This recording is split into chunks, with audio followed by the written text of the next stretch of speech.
Iglesia, buenos días. Abran su Biblia en el Evangelio de Juan, en el capítulo 1.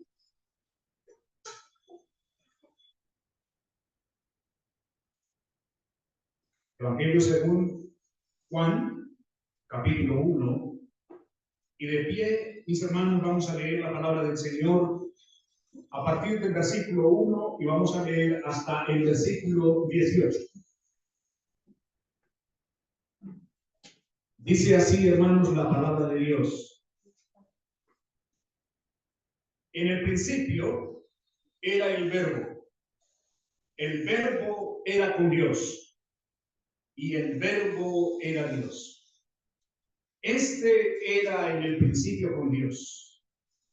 Todas las cosas por Él fueron hechas, y sin Él nada de lo que ha sido hecho fue hecho. En Él estaba la vida, y la vida era la luz de los hombres. Y la luz en las tinieblas resplandece, mas las tinieblas no la comprendieron. Hubo un hombre enviado de Dios, el cual se llamaba Juan. Este vino como testigo para que diera testimonio de la luz, a fin de que todos creyeran por medio de él. Él no era la luz, sino para que diera testimonio de la luz.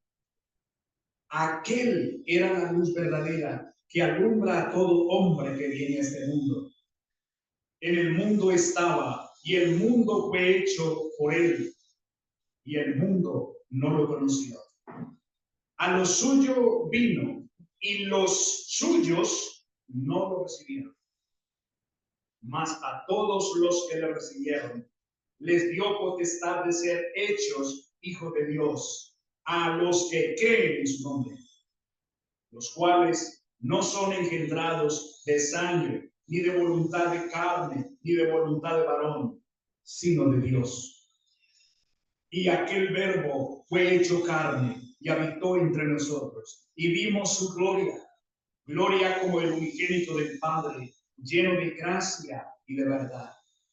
Juan dio testimonio de él y clamó diciendo: este es del que yo decía, el que viene después de mí es antes de mí, porque era primero que yo.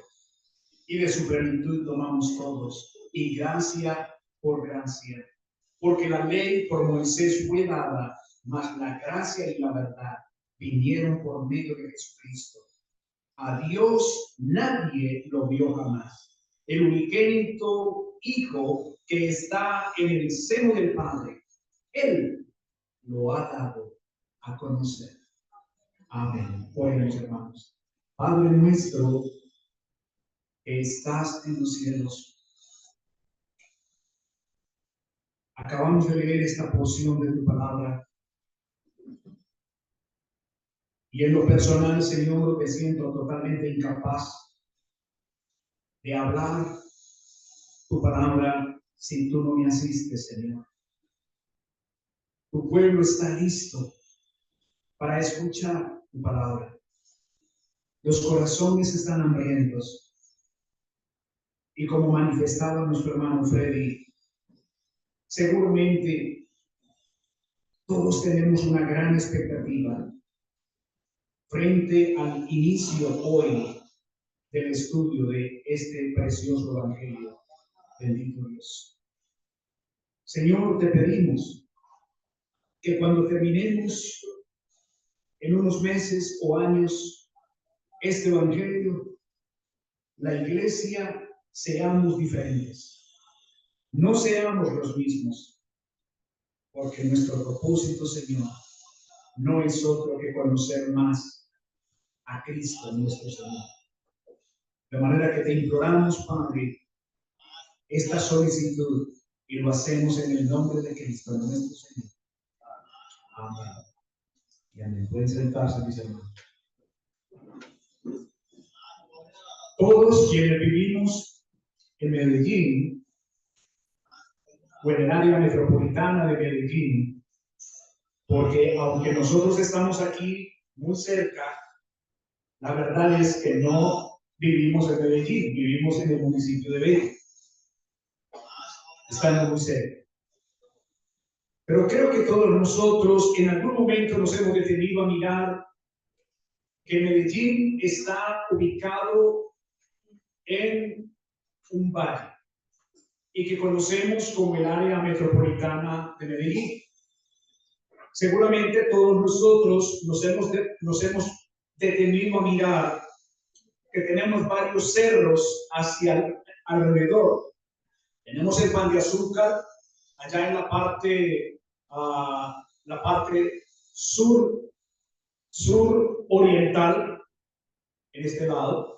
Pero tenemos aquí también el Cerro del Picacho, que está aquí mismo. Seguramente en algunos momentos nos hemos detenido a mirar estos cerros. Bueno, hay otros también. Aquí está, creo que el Cerro Quitasol, acá en México. También, ¿cierto? El Volador también. Pero no voy a tomar el Volador como ejemplo, porque no me sirve para lo que quiero decirles. Cuando nosotros miramos los demás cerros, Quitasol, Pan de Azúcar, el Picacho, todos nosotros miramos los cerros, estos cerros los miramos de este lado y tenemos una apreciación de esos cerros, y a menos que nosotros le hayamos dado la vuelta al cerro, desconocemos lo que hay detrás del cerro, pero es el mismo cerro. Desconocemos cómo es el cerro por la parte de atrás. Por ejemplo, yo no sé cómo es el cerro Pan de Azúcar por la parte de atrás. Solamente veo la parte de adelante. Yo no sé cómo es el cerro del Picacho por la parte de atrás. He tenido mucha curiosidad por mirar en detalle cómo es por la parte de atrás. Hemos pasado por ahí y podemos ver una parte, pero he tenido curiosidad por mirar muy bien en detalle cómo es el cerro, y así sucesivamente. Iglesia, algo similar y de manera imperfecta, con este ejemplo imperfecto quiero decir, algo similar es lo que estaremos comenzando hoy con respecto al Evangelio de Juan. Muchos estudiosos, muchos teólogos se ponen de acuerdo en que los 4 evangelios, en los primeros 3 evangelios, Mateo, Marcos y Lucas, hay una percepción de Jesús de este lado, como si los 3 evangelistas, tanto Mateo como Marcos como Lucas, estuvieran mirando el Cerro Pan de Azúcar o el Picacho de este lado, y los 3 estuvieran mirando algunos aspectos específicos del cerro. Así es entonces como muchos dicen que los 4 evangelios tienen una mirada de Jesús de este lado. Los 3 están mirando de frente y se concentran en aspectos específicos. Pero dicen ellos que Juan es diferente. Ellos dicen que Juan está detrás del cerro, contemplando el mismo cerro, pero atrás del cerro. No sé si me hago entender. Juan no está ubicado con los otros 3 evangelistas de frente mirando el Picacho. No, Juan está detrás del cerro mirando el Picacho. Y desde esa perspectiva, Juan entonces nos deja ver una perspectiva de Jesús de lo más maravilloso, de lo más precioso que tenemos. Así que, mis hermanos, hoy comenzamos un recorrido maravilloso de caminar con Jesús a través del Evangelio de Juan y lo que Él nos narra acerca de Jesús. Hermanos, esto es maravilloso porque hemos visto a nuestro Señor Jesucristo como cabeza de la iglesia en Efesios. Vimos al Señor Jesucristo en Mateo como el Rey. Pero, ¿qué nos va a revelar Juan hoy? O a partir de hoy, ¿qué nos va a revelar Juan acerca de Jesús? Así que, hermanos, iniciamos este maravilloso viaje con Jesús de Nazaret a través del Evangelio de Juan. Siempre se ha dicho, y el lector lo percibe, que este Evangelio tiene ciertos matices diferentes respecto al ministerio terrenal del Señor. Mis hermanos, nuestro propósito con el estudio de este Evangelio no es otro que conocer más a nuestro Señor. Conocer más a nuestro Señor. He planteado la idea central del Evangelio de Juan mencionando el prólogo del Evangelio de Juan, o sea, los primeros versículos, la introducción. Hemos leído entonces hasta el versículo 18, pero no voy a exponer esos versículos, porque esos versículos hacen parte de la introducción. Así que, mis hermanos, hoy mi propuesta es que tenemos que familiarizarnos con el autor del Evangelio de Juan. Entonces, nos vamos a familiarizar con el autor. Y seguramente todos nosotros damos por hecho, bueno, pues es Juan, ¿cierto? Se sabe que es Juan. Pero me he dado cuenta al escuchar algunas veces a algunos creyentes que hay confusión de esos creyentes. Hay confusión con Juan el Bautista y Juan el Evangelista.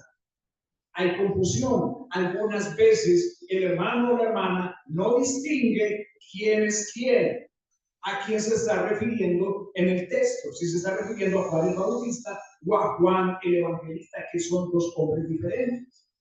Así que, miren, mis hermanos, es importante que nos familiaricemos en primera instancia con nuestro autor del Evangelio de Juan.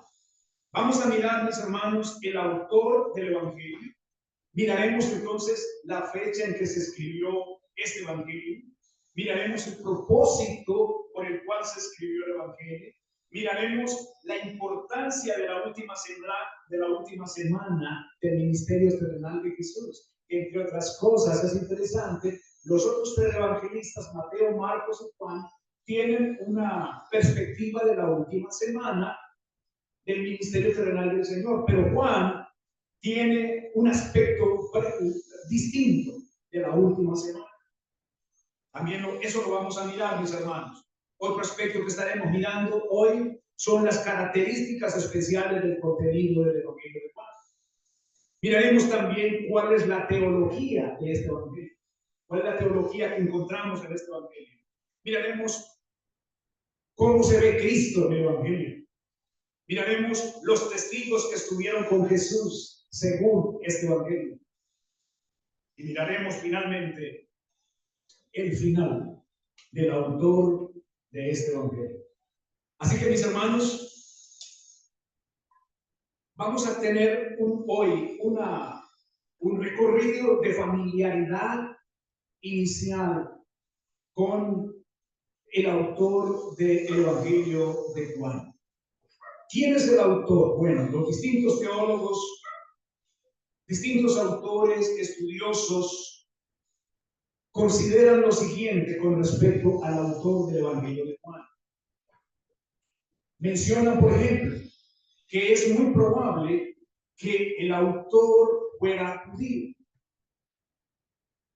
¿Por qué ellos lo dicen? Porque se ve dentro del Evangelio un despliegue y un conocimiento íntimo de las costumbres, festivales y creencias judías. Entonces se comienza a pensar que el autor de Juan, del Evangelio, es un judío. Pero también se mencionan que hay un detallado conocimiento geográfico. Se sugiere que era un nativo de Palestina y al parecer fue un testigo ocular de muchos de los eventos registrados en ese Evangelio. Solo un testigo ocular, una persona que hubiera estado cercano, hubiera estado con Jesús, podría contemplar algunos detalles que se perciben dentro del Evangelio. Por ejemplo, si ustedes avanzan conmigo al capítulo 19, Vayan conmigo al capítulo 19, por favor. Y versículo 35, allí leemos lo siguiente. 34 y 35 leemos lo siguiente. Pero uno de los soldados le traspasó el costado con una lanza y al instante salió sangre y agua. Y el que lo vio da testimonio y su testimonio es verdadero. Y él sabe que dice la verdad para que vosotros también creáis. Noten el nivel del detalle que se describe aquí. Detalle bien interesante de un testigo ocular. En capítulo 21 y versículo 24 podemos ver otro detalle. 21-24. Dice, este es el discípulo que da testimonio de estas cosas y escribió estas cosas y sabemos que su testimonio es verdadero. Noten que el autor se identifica como este es el discípulo que da testimonio de estas cosas y escribió estas cosas. Detalles de un testigo ocular, pero sigamos avanzando, mis hermanos. Entonces, muy posiblemente el autor del Evangelio de Juan es judío, él conoce o tiene detalles geográficos, ya.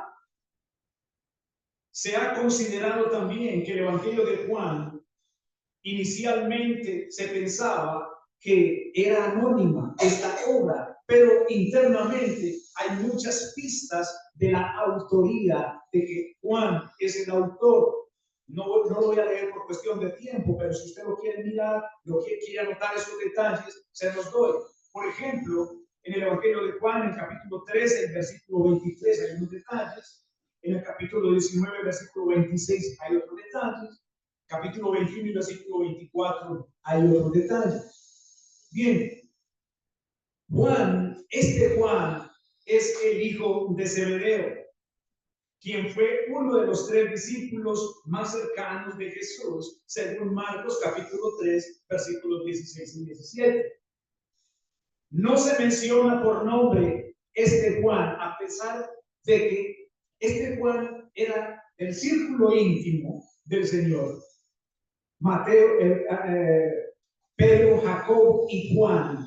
Juan no se menciona por nombre dentro del Evangelio de Juan, los otros sí. Entonces, muchos llegan a la conclusión, tiene que haber sido Juan el autor. Él no se menciona a sí mismo por nombre. Juan el discípulo. Recuerden que no es Juan el Bautista. Recuerden que no es él. Bien, así que la iglesia primitiva, mis hermanos, la tradición de la iglesia primitiva, tal como los escritos en el siglo II de Irineo, discípulo de Policarpo, y quien a su vez tuvo contacto directo con algunos de los apóstoles de forma consistente, explícitamente atribuye el Evangelio de Juan al apóstol Juan. Explícitamente él llega a la conclusión. Irineo, discípulo de Policarpo, Policarpo que a su vez fue y tuvo relación directa con los discípulos. Notamos relación directa con los discípulos. El Irineo da por hecho explícitamente que el autor del Evangelio de Juan es Juan, el discípulo de Jesús. La fecha en que se escribió el Evangelio.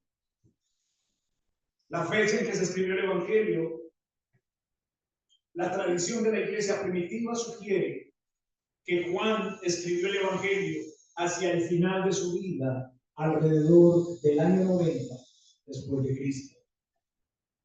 Fue el último de los evangelios escritos. Dice que Juan escribió el Evangelio alrededor del año 90 después de Cristo. ¿Cuál fue el propósito que tuvo Juan para escribir el Evangelio? De una manera muy interesante, nuestro hermano, el anciano Freddy, nos lo adelantó en la lectura. Vayamos entonces al capítulo 20 y volvamos a leer la razón por la cual se escribió el Evangelio, que se percibe de manera muy clara, muy contundente, aquí en los versículos, capítulo 20, versículos 30 y 31. Les aclaro, no me puse de acuerdo con el hermano Freddy, no nos pusimos de acuerdo. Entonces, el propósito por el cual se escribió el Evangelio, ¿por qué Juan escribió este Evangelio? Dice, y también hizo Jesús muchas otras señales en presencia de sus discípulos que no están escritas en este libro. Pero estas se han escrito para que creáis que Jesús es el Cristo, el Hijo de Dios, y para que creyendo tengáis vida en su nombre. De manera tan específico, tan claro, como nos dice el propósito, la razón de escribir el Evangelio de Juan. Hermanos, en este Evangelio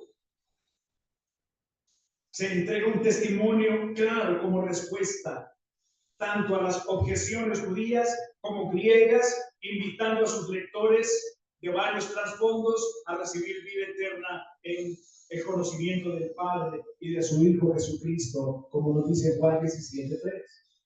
Al parecer, Juan tiene en su mente, está visualizando una audiencia que todavía no cree en la divinidad de Jesús.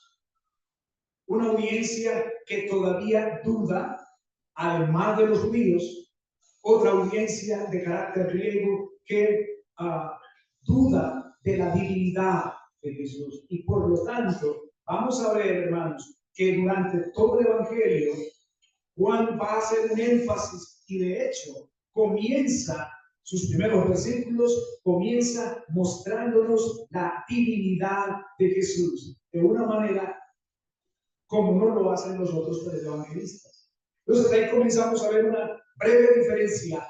Juan hace un énfasis especial en el Señor Jesucristo como divino, como Dios. De hecho, comienza, como leímos, en el principio era el verbo era con Dios, el verbo era Dios. Este era en el principio con Dios.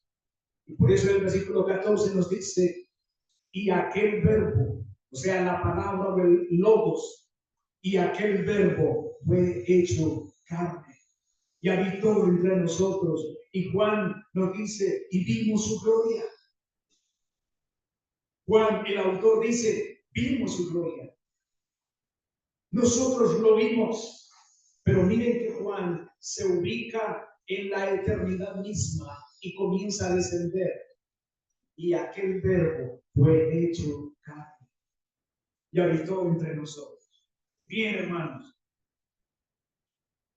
¿Cuál fue y por qué es importante mencionar la última semana del ministerio terrenal de Jesús, como les mencioné? ¿Por qué se hace interesante? Bueno, hermanos, por algunas razones. La primera, todos los evangelios, Mateo, Marcos y Lucas, otorgan a la última semana del ministerio terrenal de Jesús un tratamiento desproporcionadamente extenso. La última semana para ellos es muy importante y le dedican muchos versículos. Dentro del texto, de los textos, le dedican muchos versículos. Pero hermanos, en cambio Juan, el relato de Juan sobre las últimas semanas del Señor se concentra en la instrucción privada a sus discípulos. La última semana, según nos la muestra Juan, el Señor está dedicado desde el capítulo 13 hasta el 17 a instruir de manera privada a su equipo, a sus discípulos. Se la dedica a ellos. Capítulos 13 al 17. Mientras que los otros evangelios registran sus enseñanzas públicas y las disputas con sus oponentes durante la semana de la pasión del Señor, Juan está dedicado a sus discípulos.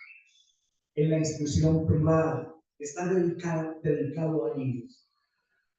Y eso me hacía pensar en el interés, en la ternura especial del Señor por los suyos. Hermanos, el Señor tiene una ternura especial por usted y por mí. El Señor está interesado desde la perspectiva de Juan en que nosotros le conozcamos mucho más, que nosotros nos enamoremos mucho más de su amor por nosotros. ¿Qué características especiales podemos ver, hermanos, dentro del contenido del Evangelio de Juan? Hay unas características especiales. En primer lugar, el material de enseñanza es insertado con frecuencia en conversaciones. Es decir, la enseñanza del Señor se da característicamente durante diálogos extensos con individuos o grupos. Entonces, si nosotros queremos aprender del Señor algo, tenemos duda sobre algo y queremos claridad, tenemos que prestarle atención al diálogo que el Señor tiene con ciertos individuos o grupos. Por ejemplo, la conversación que el Señor tiene con Nicodemo en la noche es fantástica. Recuerden ustedes esa conversación. Nicodemo es un principal. Algunos dicen un abogado, un experto en la ley, y lo visita en la noche y le hace el planteamiento: Señor, sabemos, hemos llegado a la conclusión de que tú has venido de Dios, porque nadie puede hacer lo que tú haces si no está Dios con él.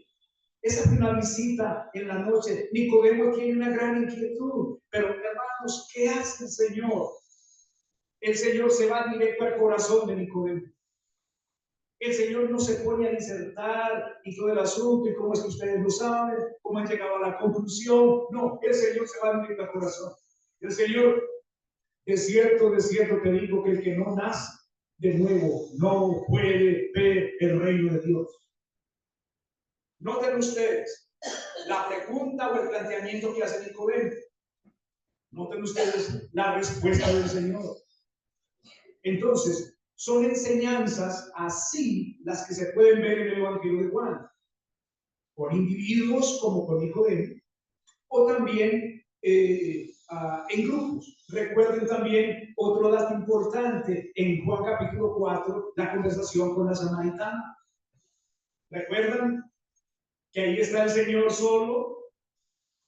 Él viene a sacar agua, él le pide agua, le pide que le dé de beber. Ella le dice: pero ¿cómo? Tú, siendo judío, me pides a mí, que soy samaritana, que te dé de beber. Porque los judíos y los samaritanos no se tratan entre sí.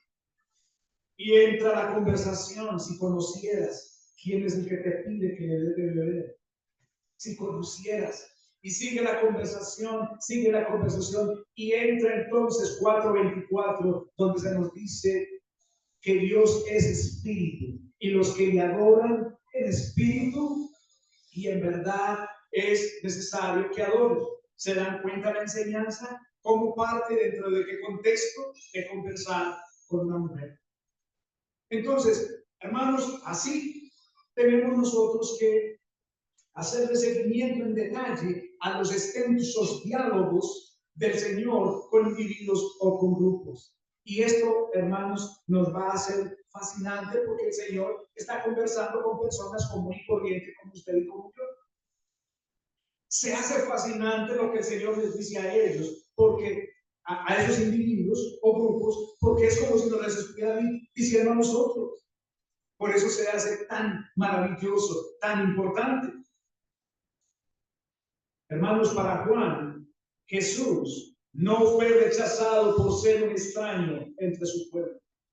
No, él no fue rechazado por eso, sino porque el pueblo ama más las tinieblas que la luz. Él no fue rechazado entonces por ser un extraño, porque no lo conocían. ¿Quién es este? ¿De dónde viene? ¿De dónde sale? De hecho, en muchas conversaciones se afirma, pero ¿no es este el hijo de José y de María? ¿No están con nosotros sus hermanos, sus hermanas? Es decir, él era bien conocido. El Señor entonces no fue rechazado por ser un extraño, sino porque el hombre ama más las tinieblas que la luz. ¿Qué teología vemos en el Evangelio de Juan? Hermanos, miren todo lo que podemos saber antes de entrar a mirar versículo por versículo. Es sorprendente, ¿no es cierto? Mirar que una de las virtudes de la predicación expositiva es esta: que tengamos un conocimiento generalizado, globalizado a la luz de las Escrituras, de quién es el que escribió el libro que vamos a estudiar, sus características especiales. Y luego entonces, ahora sí miramos versículo por versículo. Ese es el propósito de esta primera intervención sobre Juan. Cuando hablamos de la teología del Evangelio de Juan, dentro de muchos aspectos importantes, nos encontramos en este Evangelio lo siguiente. Encontramos, por ejemplo, la identidad de Jesús como el Cristo, el Hijo de Dios. Esa teología es central en el Evangelio. La identidad de Jesús como el Cristo, el Hijo de Dios. Nos encontramos también aquí la soberanía de Dios. Nos encontramos aquí la persona y la obra del Espíritu Santo. Hermoso esto. También nos encontramos aquí el pecado y la fe en relación con las señales de Jesús. Vemos también la soberana misericordia de Dios.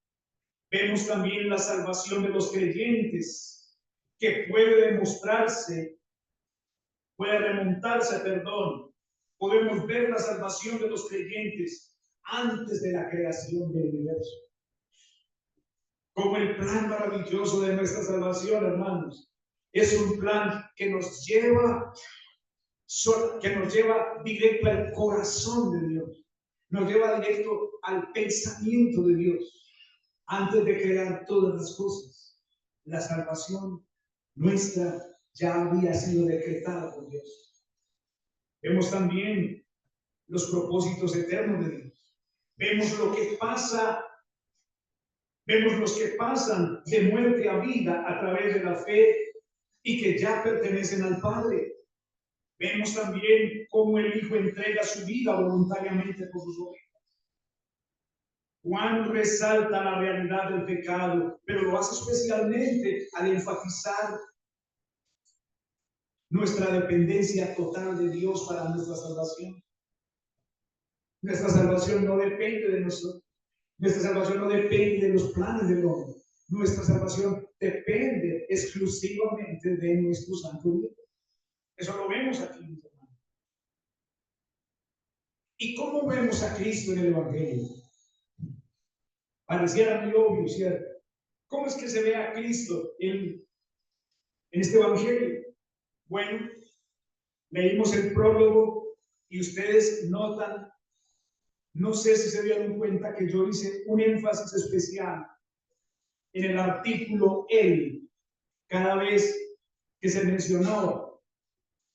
Observen ustedes, en el principio era el verbo era con Dios, el verbo era Dios, este era en el principio con Dios, todas las cosas por él. ¿Por quién? Por Cristo fueron hechas. Hermanos, el universo fue hecho directamente por Jesús. Todas las cosas por Él fueron hechas y sin Él nada de lo que ha sido hecho fue hecho. Noten esto, en Él estaba la vida y la vida era la luz de los hombres. La luz en las tinieblas resplandece, mas las tinieblas no la comprendieron. Hermanos, miren esto. Versículo 7. Hablando de Juan el Bautista, este vino como testigo para que diera testimonio de la luz, a fin de que todos creyeran por medio de él. Él no era la luz, sino para que diera testimonio de la luz. Aquel, hablando de Jesús, era la luz verdadera, hermanos. Pero miren lo que hay ahí mismo en el versículo 9, que esa luz verdadera, que es Jesús, alumbra a quienes. Alumbra a todo hombre. Cuando estaba mirando, hermanos, que esta luz alumbra a todo hombre, me pregunté un momento. Bueno, la luz despega, la luz brilla, la luz da a conocer, la luz refleja algo. ¿Cómo es que esta luz alumbra entonces a todo hombre? Quiere decir esto entonces que Él se da a conocer a todo hombre. Hermanos, sí. Porque cuando usted mira Romanos capítulo 1, ¿qué es lo que nos dice? Nos dice que el eterno poder de Dios y su deidad se hace claramente visible por medio de las cosas hechas, de modo que no tienen excusa. ¿Se dan cuenta, hermanos, que la creación es un bombillo encendido? Tremendo, hermanos. Esta luz alumbra a todo hombre. ¿Han escuchado ustedes la frase? Ay, pero pastor, y los que no, ¿cómo se van a condenar los que no oyeron el evangelio? Los pobres indiecitos que viven allá en las Amazonas y que nadie les predica. Sería injusto. Entonces, ¿cómo se van a condenar? Hermanos, y este texto dice que esta luz alumbra a todo hombre. No hay ninguna excusa para nadie, hermanos. Bueno, esto lo vamos a ver aquí a lo largo del estudio del Evangelio de Juan. De manera que, mis hermanos, vemos a Jesús como el Logos eterno, o el Verbo, que es la palabra, la cual revela al Padre, porque participa de la deidad del Padre. Él es divino, Él es Dios. Jesús creó el universo. Versículo 13 es muy claro. Él satisfizo las necesidades de los israelitas en el desierto y ahora provee agua espiritual a los sedientos. Eso lo vemos en capítulo 4, versículo 13, capítulo 7, versículo 37. Jesús es el Señor que fue anunciado por Jeremías, capítulo 23, y Ezequiel, capítulo 34. De manera que, hermanos, el Evangelio de Juan está lleno de Cristo, está lleno de Jesús. Y yo anhelo, mis hermanos, que cuando terminemos de estudiar el Evangelio de Juan, la iglesia sea distinta, sea diferente. Hayamos conocido más a nuestro Cristo, hayamos conocido más a nuestro Señor. Nuestra relación, nuestra intimidad con Cristo haya crecido mucho más. Anhelo eso. Veamos algunos testigos que estuvieron con él y que se perciben aquí en el Evangelio. Por ejemplo, en 1:41, capítulo 1 y versículo 41, vaya allá para que mire estas frases conmigo. El Señor está recogiendo o reclutando, podríamos llamarlo así, a su equipo, a sus discípulos. Entonces, por ahí anda el Señor ahí por un sendero y Juan está con 2 de sus discípulos y Juan les dice en el versículo 29, capítulo 1, les dice en el versículo 29, Al día siguiente, Juan vio a Jesús que venía a él y dijo: he aquí el Cordero de Dios que quita el pecado del mundo. Este es aquel de quien yo dije: después de mí viene un varón, el cual es antes de mí, porque era primero que yo. ¿Se dan cuenta la diferencia entre los dos Juan? Que aquí está hablando Juan el Bautista, no Juan el Evangelista. Juan el Evangelista está narrando acerca de Juan el Bautista. Dice: y no lo conocía, más para que fuera manifestado a Israel, por eso vine yo, está diciendo Juan el Bautista, bautizando con agua. Y Juan dio testimonio diciendo: vi al Espíritu que descendía del cielo como paloma y que permaneció sobre él. Yo no lo conocía, mas el que me envió a bautizar con agua, aquel me dijo: sobre quien vieras descender el Espíritu y que reposa sobre él, este es el que bautiza con el Espíritu Santo. Hermanos, miren esta frase hermosa del versículo 34 y que dice Juan el Bautista: yo lo vi,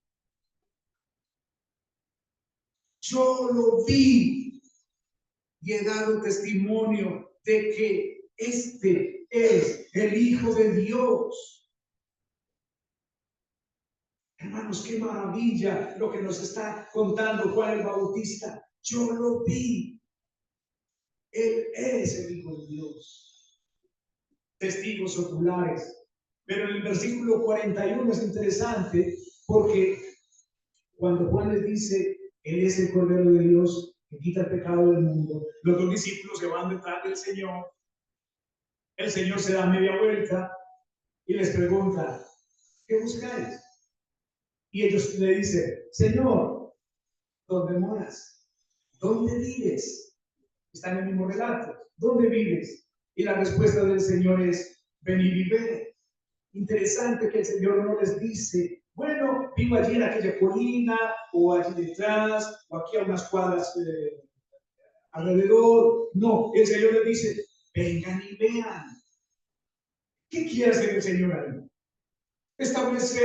Comenzar a establecer un contacto, una relación. Hermanos, ¿se dan cuenta un principio o una lección de evangelismo que tenemos aquí?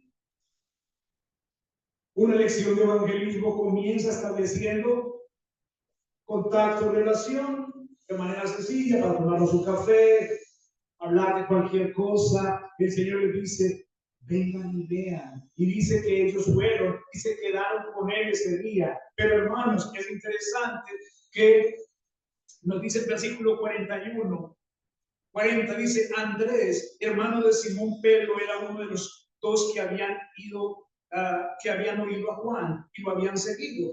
Este halló primero a su hermano Simón y le dijo: hemos hallado al Mesías, lo hemos encontrado. Lo hemos hallado.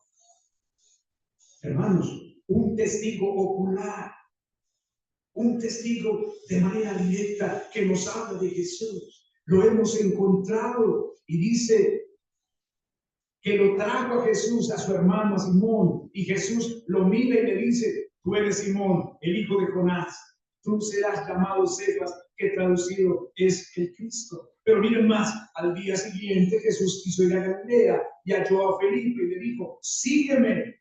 Y Felipe era de Bethsaida, la ciudad de Andrés y Pedro.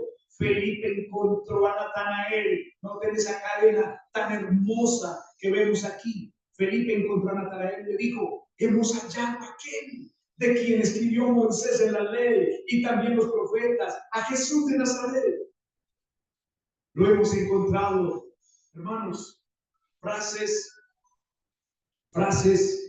contundentes de quienes lo vieron. Natanael dice en el versículo 49: Rabí, tú eres el Hijo de Dios, tú eres el Rey de Israel.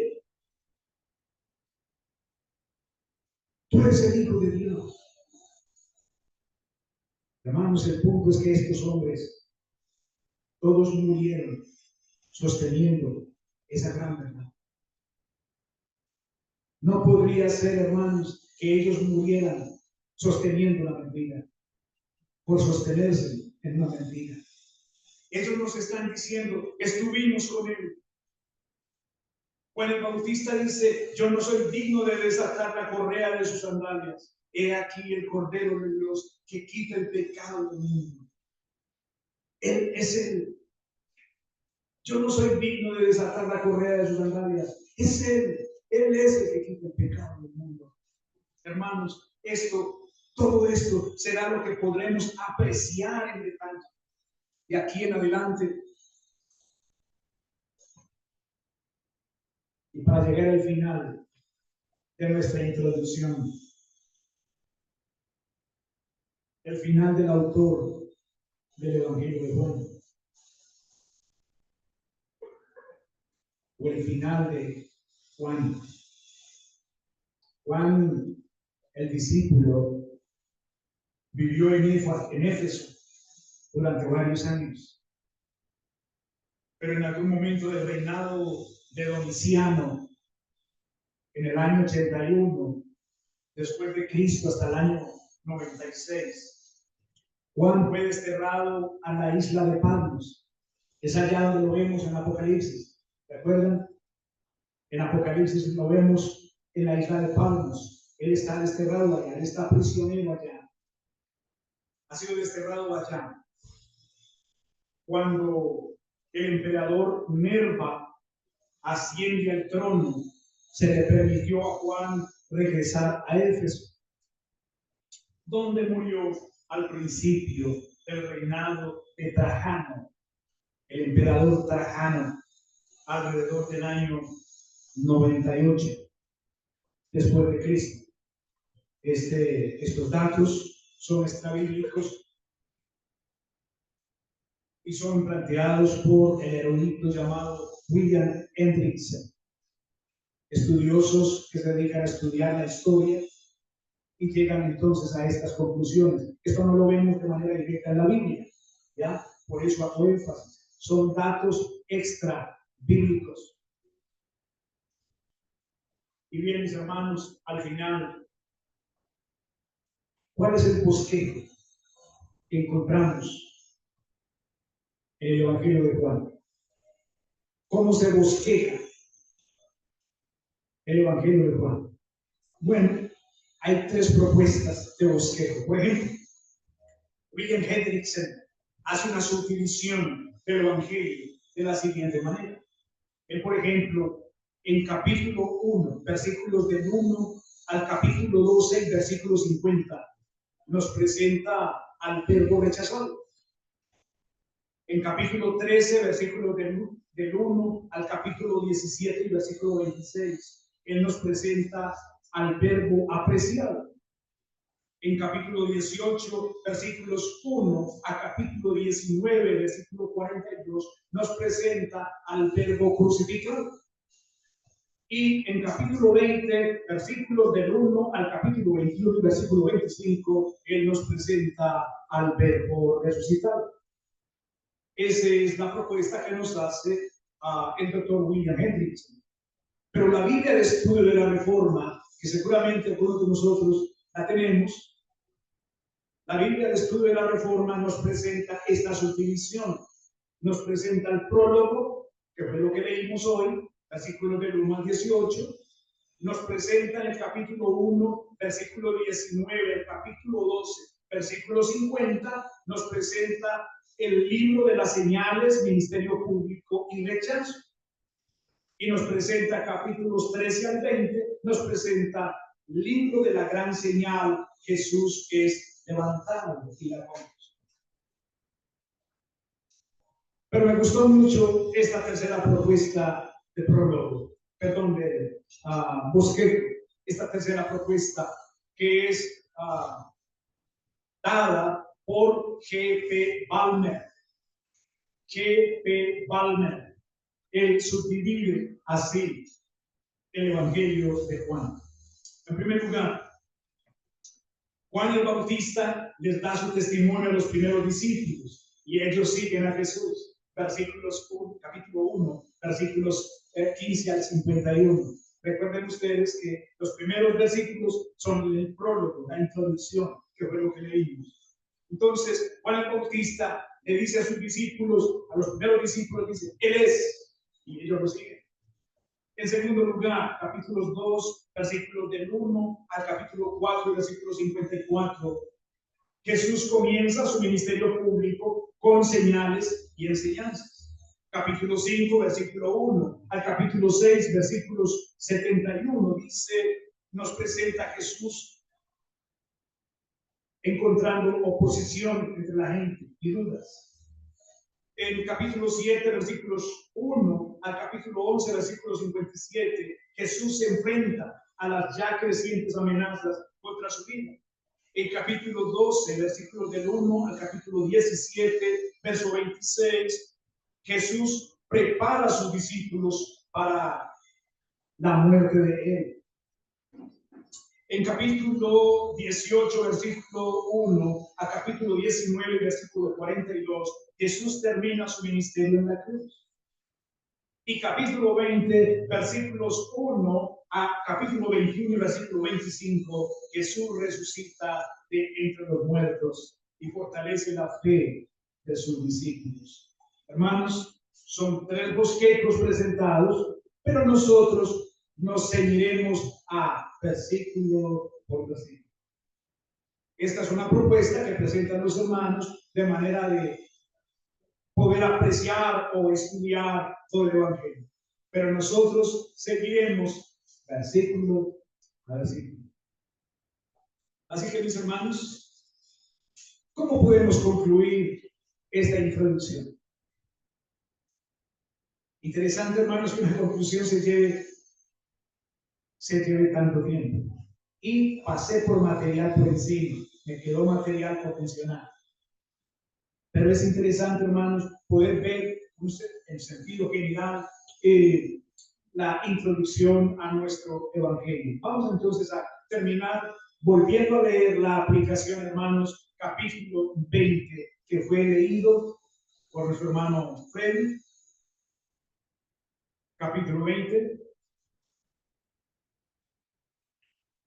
y versículos 30 y 31.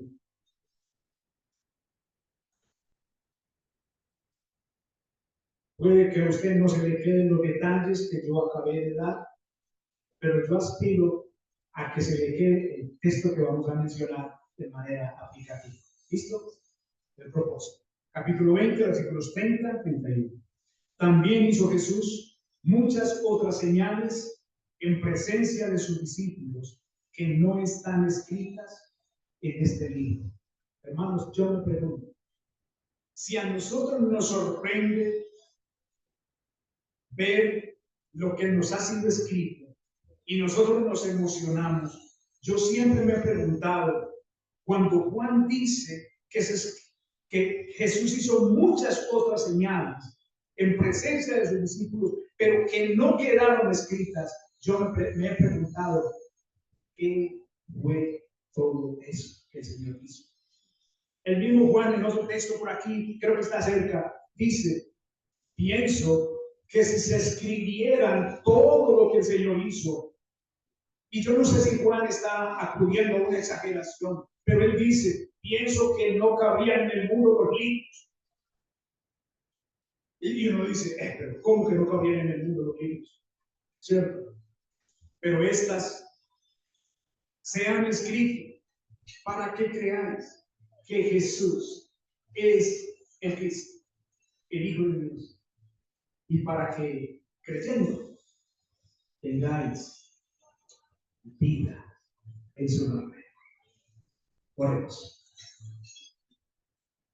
Señor Dios y Padre eterno, agradecemos tu asistencia para hacer esta breve introducción imperfecta desde mi parte personal, imperfecta, pero necesaria, Señor, para tener una idea generalizada de lo que estamos por comenzar a ver. Señor, te pedimos que el propósito leído aquí en el texto que acabamos de leer, de que creamos que Jesús es el Cristo, el Hijo de Dios. Y para que creyendo tengamos vida eterna. Yo te pido, Señor, que ese propósito se quede en nuestros corazones, se arraigue en nuestros corazones y que sigamos meditando, Señor, y que sigamos con la expectativa, Señor, de todo lo que vamos a ver a lo largo de todo el Evangelio. El solo leer los primeros 18 versículos hace palpitar nuestros corazones, acelera, Señor, nuestra sangre, Señor. Te damos gracias por la revelación tuya, porque te has dado a conocer a nosotros por medio de tu Hijo, nuestro Señor Jesucristo. El Verbo se hizo carne y habitó entre nosotros, y vimos su gloria, en lo que nos cuenta el apóstol Juan. Te damos gracias en Cristo nuestro Señor. Amén.